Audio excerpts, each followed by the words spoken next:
6월 19일 수요일입니다. 오늘은 켈빈의 기독교 강요 1부 5장 불 꺼진 극장이라는 제목으로 말씀을 나눕니다. 불 꺼진 극장. 우리가 켈빈의 기독교 강요를 공부하는데 이 기독교 강요를 공부하는 목적은 하나입니다. 어제 말씀드린 대로 성경을 제대로 보기 위해서 그러죠. 이 기독교 강요는 우리에게 성경을 바로 볼 수 있는 안경을 끼워주고 성경에 계시된 하나님, 참 하나님을 바르게 예배하고 또 우리 인생으로 걸어가야 될 길을 온전하게 알려주는 그런 것을 우리가 기독교 강요를 통해서 배운다고 그랬어요. 그래서 이 기독교 강요는 종교개혁을 완성한 존 켈빈이 쓴 책으로서 교리 중에 교리, 아주 탁월한 교리이지요. 사람들이 이제 그래요. 무슨 고리타분하게 교리를 배우냐 그러는데, 교리를 공부하지 않으면 우리가 성경을 제대로 배울 수가 없어요. 교리는 마치 집을 세울 때 기둥과 같은 거예요. 기둥 없이 집을 짓는 사람이 있습니까? 기둥 없이 지붕이 올라갈 수 있나요? 기둥을 제대로 세워야 그 집이 튼튼하고 아름답게 세워지는 것이죠. 그래서 이 교리는 마치 생선의 이 뼈처럼, 우리 몸의 이 골격처럼 그렇게 성경의 주요 진리들, 우리가 정말 제대로 통찰하고 제대로 이해해야 할 성경의 교리들을 체계적으로 만들어 놓은 것을 교리라 이렇게 말을 해요. 그래서 이 교리의 안경을 끼지 않으면 성경을 제대로 우리가 공부할 수가 없어요. 김용옥 같은 사람 보세요. 성경을 저보다 더 많이 읽었더라고요. 성경에 관련된 책도 얼마나 많이 읽는지. 저도 성경을 읽는다고 많이 읽은 사람 중에 한 사람입니다만, 그 사람은 저보다 성경을 더 많이 읽었더라고요. 그런데 이 교리에 안경을 끼지 못하니까 똑같은 성경을 읽고도 엉뚱한 소리하고 쓸데없는 소리를 하게 되는 거예요. 그래서 로마 캐톨릭으로부터 이 종교개혁을 완성해낸 이 켈빈이 쓴 이 기독교 강의는 우리가 공부하고 또 공부해도 부족함이 없는 책입니다. 오늘은 6장입니다. 5장입니다. 불 꺼진 극장이라는 제목으로 말씀을 한번 나눕니다. 여러분, 화려하고 아름답게 꾸며지고 수준 있는 음악가들이 그 멋진 노래를 하고 악기 연주를 하는 오페라 극장, 그런데 한번 가보신 적 있나요?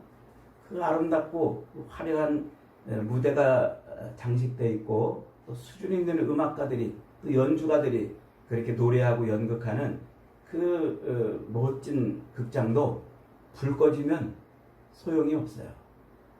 불이 나가면 아무것도 아니라는 것이죠.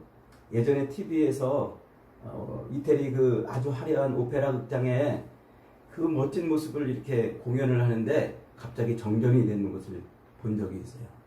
그러니까 그 아름답고 그 화려하고 그 수준 있는 음악과 노래가 흘러나오는 그 극장이 어떻게 됐을까요? 갑자기 아수라장이 됐어요. 깜깜한 극장에서 사람들의 비명이 들리고 사람들이 거기를 탈출하려고 막 소란스럽게 그러는 그 모습을 보았습니다. 그러니까 불 꺼진 극장은 정말 비명소리, 사람들의 비명소리만 들리고 거기를 탈출하려고 하는 그런 소란하고 아수라장 같은 곳밖에는 아무것도 아닌 것이죠. 창조주 하나님은 온 우주와 천지 만물과 사람을 창조하실 때 하나님의 영광으로 충만케 하셨어요. 그래서 온 우주 만물과 또 삼라만상의 모든 되어지는 이치들을 보면, 그걸 보면 그 속에서 사람들은 누구를 본다고요? 하나님을 보게 되어 있어요. 하나님의 영광을 보게 되어 있다는 것이죠. 또 하나님은 우리 사람을 지으실 때 어저께 우리 사람 마음속에 뭐를 심어 놓으셨다고 그랬어요? 하나님을 잊어버리지 말아라. 내비게이션 같은 역할을 하는 종교심을 심어 놨다고 그랬죠? 또 인간의 인간됨을 잊어버리지 말아라. 경보기, 하나님의 법에서 떠나면 잘못됐다고 알려주는 경보기 같은 양심을 심어놨다고 그랬죠.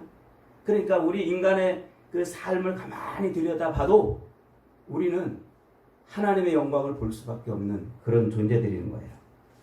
하늘의 해와 달과 별과 온 땅과 바다와 산마 만상에 펼쳐진 하나님의 지혜와 권능과 걸어가신 성품이 그래서 세상에 고스란히 드러나게 되어 있습니다. 세상에 가장 미련한 사람이라도 그 모습을 바라보면은 하나님의 그 지혜와 권능과 영광을 찬송하도록 말입니다. 그래서 시편 119편에서 시인은 이렇게 노래를 하잖아요. 하늘이 하나님의 영광을 선포하고 궁창이 그의 손으로 하시는 일을 나타내는다. 날은 날에게 말하고 밤은 밤에게 지식을 전하니 언어도 없고 말씀도 없으며 들리는 소리가 없으나 그 소리가 온 땅에 통하고 그 말씀이 세상 끝까지 이르도다. 하나님이 해를 위하여 하늘에 장막을 펼치셨도다. 이게 무슨 얘기입니까? 이게 하늘의 해와 달과 별들이 서로 막 노래하고 찬송한다는 거예요. 자기를 지으신 하나님. 하나님은 이렇게 위대하신 분이다. 하나님은 이렇게 놀라우신 분이다. 하나님이 우리를 지으셨다. 하나님의 능력을 찬양하라. 여러분 하늘의 해와 달과 별들 이 온 우주가 이렇게 노래하는 찬송을 들어보신 적 있나요? 여러분 귀에 지금 안 들립니까? 이게 사실은 들려야 된다는 말이죠. 안타깝게도 사람들이 지금 그걸 듣지 못하고 있다는 겁니다. 자, 퀴즈를 하나 냅니다. 새벽 시간이라 좀 어리어리해서 잘 답을 맞추실 수 있을지 모르겠습니다만 OX 문제입니다. 맞으면 O, 틀리면 X 이렇게 손으로 한번 표시해 보기를 바랍니다. 자, 문제 냅니다.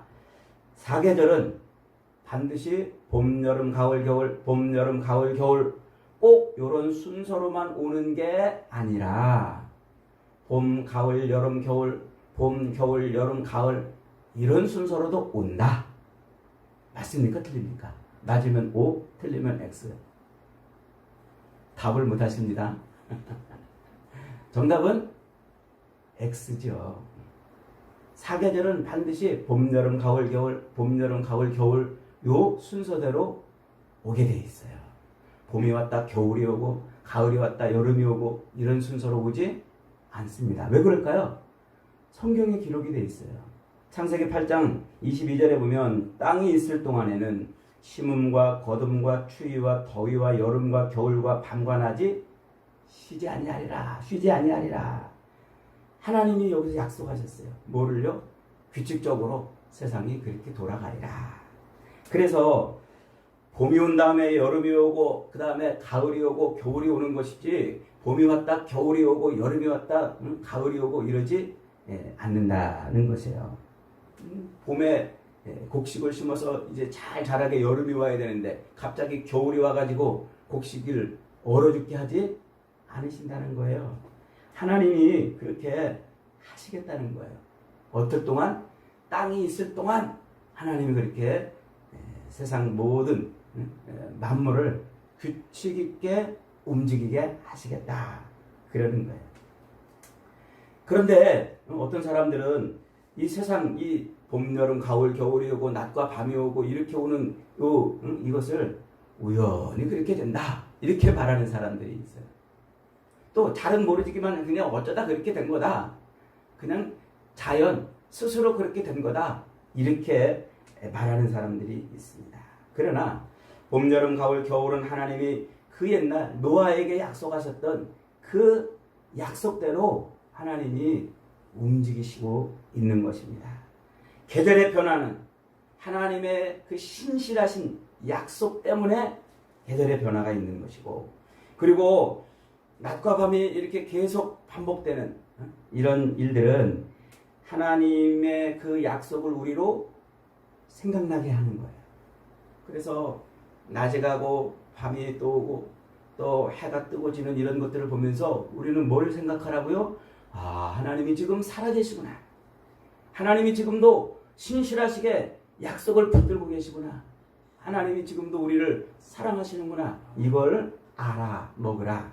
그럴 얘기를 하는 거죠. 그래서 하나님이 지금 얼마나 신실하시고 얼마나 능력 있게 이 우주 모든 천지 만물과 산나 만상을 움직이고 계시는지 그것을 잊지 말아라.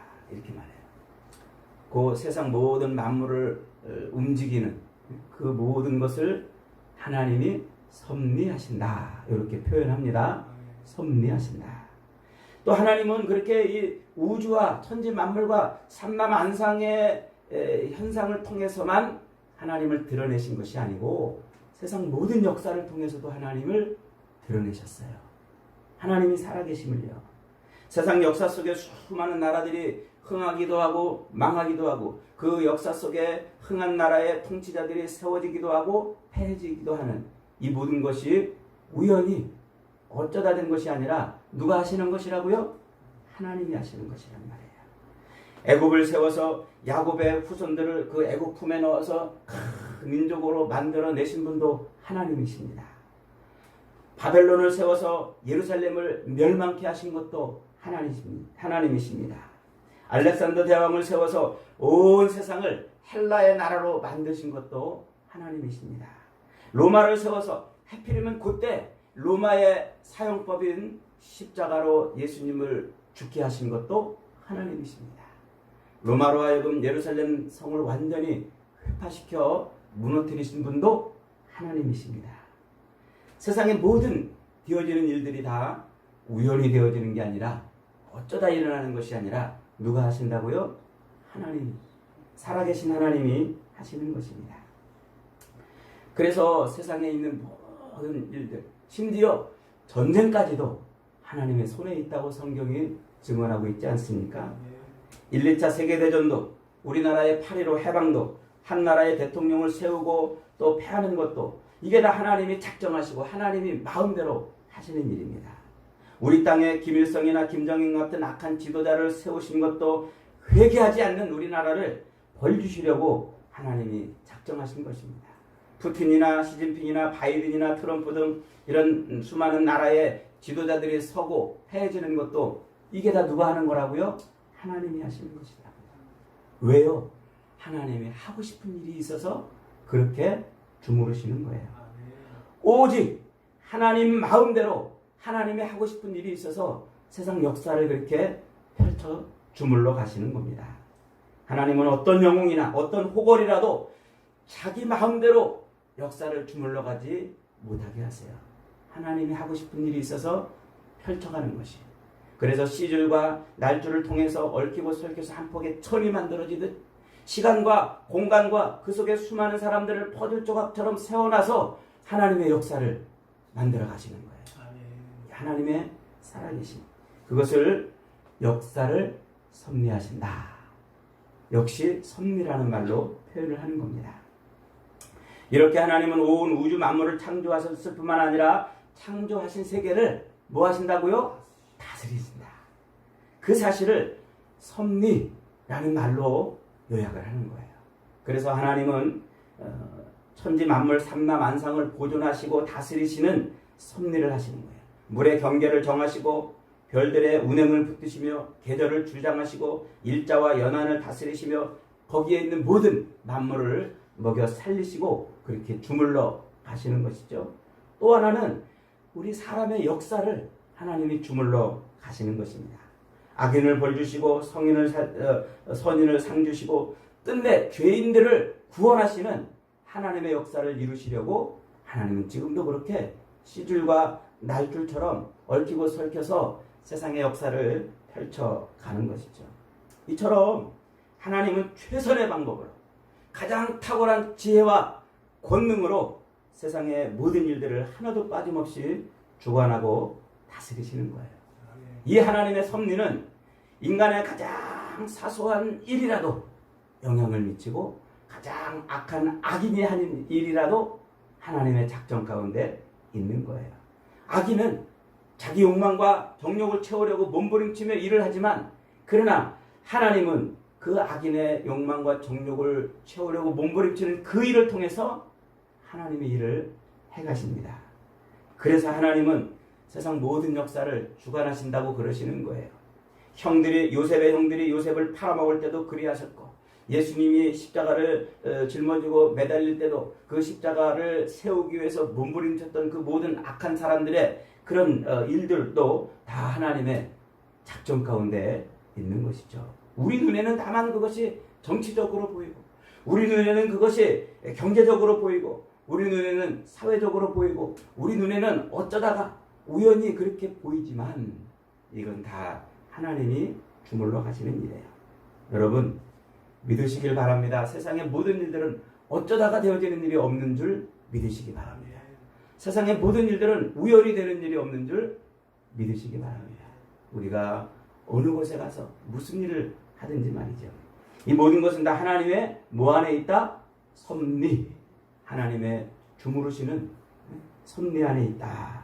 그래서 세상 사람들이 좋아하는 그 우연히 이렇게 됐다. 우연히 이렇게 됐다.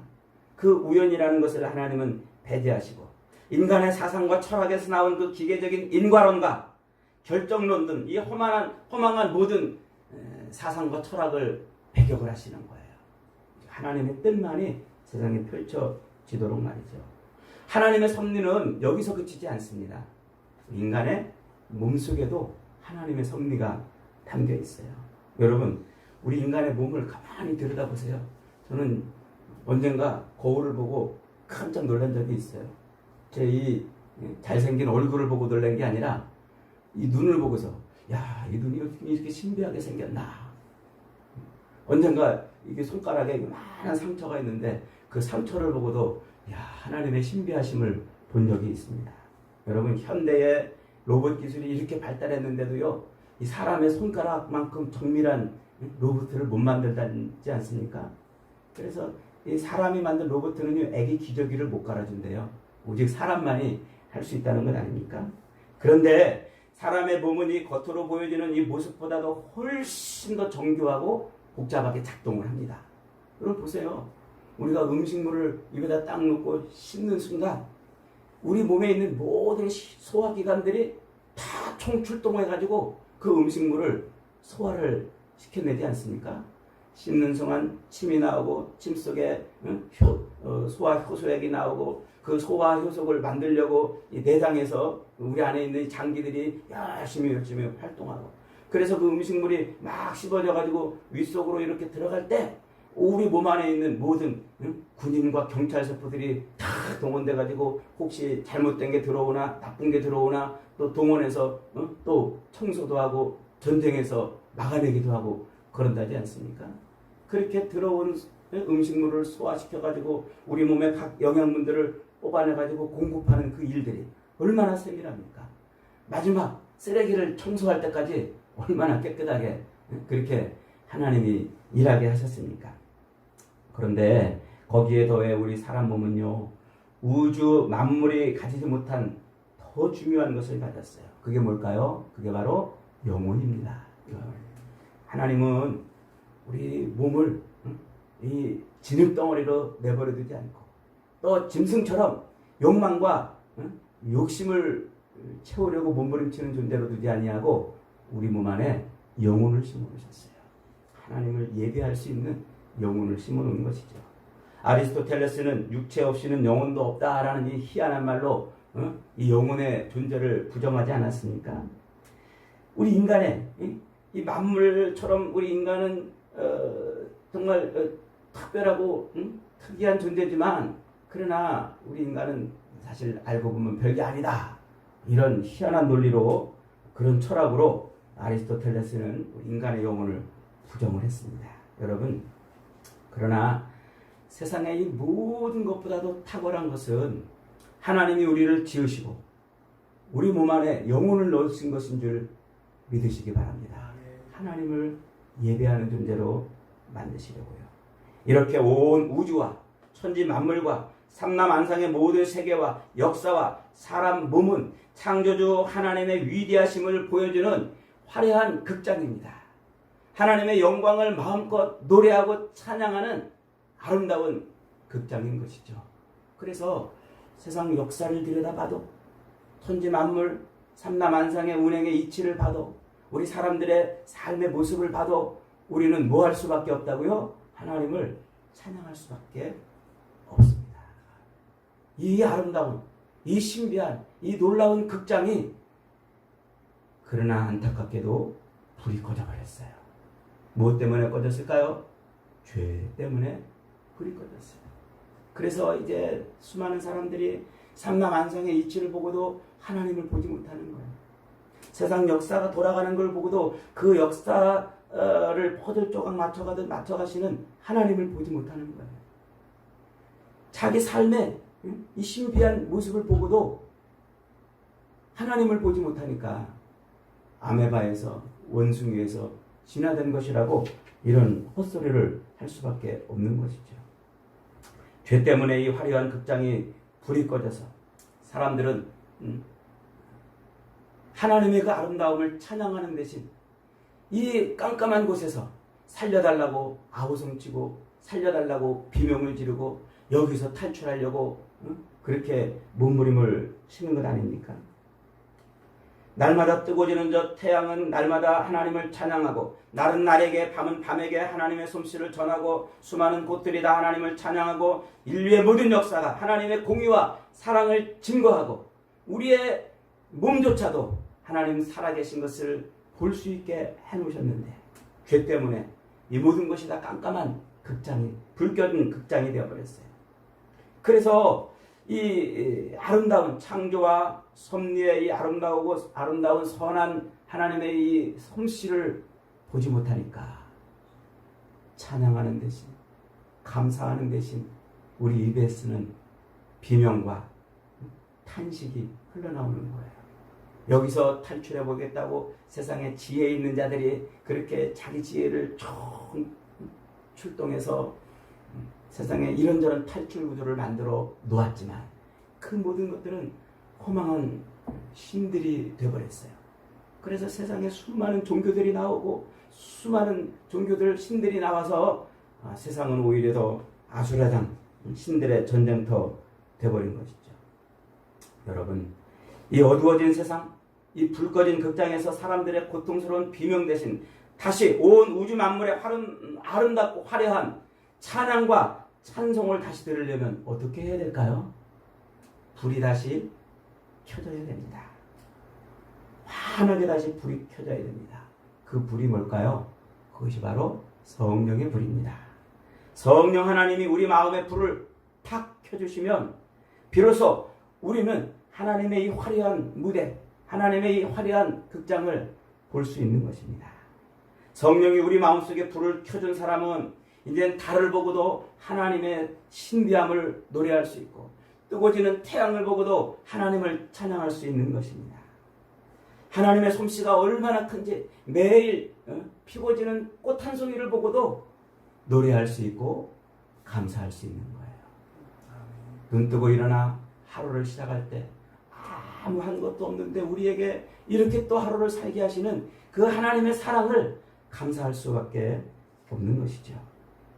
하나님의 그 성령의 불이 자기 마음속에 켜진 사람은 역사를 보고도 한 나라의 흥망성쇠를 보고도 하나님이 지금 일하시는구나. 우리 대한민국을 보고 지금 하나님이 일하시는구나. 망할 것 같은 이 대한민국 정치인들이 저렇게 치고받고 싸우는 이 안타까운 모습을 보면서도 탄식하고 절망하는 것이 아니라 하나님이 일하시는구나. 아멘. 기도하고 감사할 수 있는 것입니다. 여러분, 그러므로 하나님의 걸어가신 성품, 하나님의 그 놀라운 신비, 하나님의 그 세밀하신 권능이 가득 찬 그런 세상을 보려면 성령의 빛이 내 안에서 비쳐야 되는 거예요. 예수님이 십자가에 달리시기 전날 밤에 제자들을 모아놓고 마지막 반찬을 나누시면서 그런 말씀을 하시잖아요. 내가 아버지께 구하겠으니 그가 또 다른 보혜사를 너희에게 주사 영원토록 너희와 함께 있게 하리니 보혜사 곧 아버지께서 내 이름으로 보내실 성령 그가 너희에게 모든 것을 가르치고 내가 너희에게 말한 모든 것을 생각나게 하리라. 그러므로 우리는 날마다 성령을 구해야 돼요. 성령에 충만해야 돼요. 욕망에 충만한 것입니다. 정욕에 충만한 것입니다. 돈으로 충만하고 악한 생각으로 충만한 것이 아니라 매일 저와 여러분은 성령으로 충만해야 되는 줄 믿으시기 바랍니다. 그럴 때 우리는 다시 깜깜해진 극장에서 하나님의 화려한 모습을 볼 수가 있는 겁니다. 저와 여러분들은 이 깜깜해진 세상 속에서도 성령의 빛을 받아서 다시 그 하나님의 신비로운 손을 볼 수 있기를 축복합니다. 다시 하나님의 그 놀랍고 화려한 섭리를 볼 수 있기를 축복합니다. 우리 인생을 통해서 일하실 하나님의 그 위대한 사랑을 볼 수 있기를 바랍니다. 그래서 오늘도 저와 여러분 하나님을 아는 지식으로 충만해져서 하나님을 노래하고 하나님을 찬양하고 하나님께 감사하고 온전하게 예배하는 복된 인생들이 다 되시기를 주님의 이름으로 축복합니다.